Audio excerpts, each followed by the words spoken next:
तर आज मुलांच्या टिफिनसाठी मी बनवत होते मस्त अशी राजम्याची भाजी। तर सगळ्यात आधी मी राजमा रात्रीच भिजत घातलेला होता। राजमा भिजवला तरच चांगला होतो, म्हणून रात्रीच तो भिजत घालायचा आणि मग सकाळी इथे बनवायला घेतलाय। तर इथे कुकरला मी लावून घेतेय आणि कुकरला जवळपास 7 ते 8 शिट्या केल्यानंतर राजमा छान मऊसर शिजतो आणि मऊसर शिजल्यावरच तो छान लागतो। त्यानंतर आज नाश्त्यासाठी बनवणार होते मी पोहे।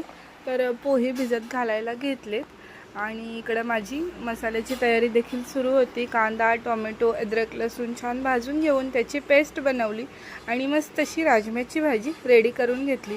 ती दिसायला जेवढी छान दिसते तेवढीच खायला देखील एकदम टेस्टी झालेली होती। स्वयंपाक आवरल्यानंतर रात्रीचं दूध जास्त उरलेलं होतं, म्हणून म्हटलं चला पनीर बनवून घेऊयात। म्हणून दूध छान उकळून घेतलं। त्याच्यामध्ये मी 2 ते 3 चमचे विनेगर टाकते।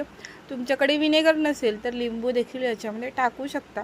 याच्यातलं पाणी आणि पनीर सेपरेट झालं की समजायचं आपलं पनीर बनलंय। त्यानंतर माझ्याकडे हे एक मोल्ड आहे जे मी अमेझॉनवरून मागवलेलं आहे। याच्यामध्येच मी पनीर सेट करते। तर अशा पद्धतीने सेट करते, तुम्ही बघू शकता। याच्यावरती एक मोठा दगड ठेवते, म्हणजे वजन ठेवल्यामुळे पनीर छान सेट होतं आणि त्याला आकार देखील येतो। 2 ते 3 तासामध्ये आपलं पनीर बनवून रेडी होतं। त्यानंतर आज देवपूजेचा नंबर आलेला माझ्याकडे। मस्त अशी देवपूजा केली, आरत्या वगैरे बोलल्या, हनुमान चालीसा बोलले आणि मग गेले बाहेर उंबऱ्याची पूजा करण्यासाठी। उंबऱ्याची पूजा करताना सगळ्यात आधी आपल्याला उंबरा धुवून घ्यायचा, त्यानंतर याच्यावर हळदी कुंकू व्हायचं आणि मग रांगोळी काढून घेतली मी आता इथे। रांगोळी काढल्यानंतर याच्यावरती हळदी कुंकू देखील वाहतात आणि मग मी याच्यावरती एक फूल ठेवले आणि सुंदर दिसतोय आपला उंबरा। त्यानंतर दुपारच्या वेळेला आलेला होता भाजीवाला, त्याच्याकडे मस्त अशा फ्रेश भाज्या होत्या, सगळ्या भाज्या घेतल्या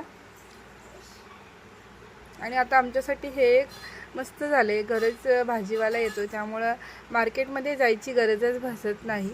त्यानंतर नीलला खायचा होता उपमा, त्याच्यासाठी उपमा बनवलेला होता आणि गेलो इव्हिनिंगला वॉक करण्यासाठी आणि दिवसाची शेवट केला मस्त असं आईस्क्रीम खाऊन। तर चला भेटूयात पुढच्या व्लॉगमध्ये, बाय।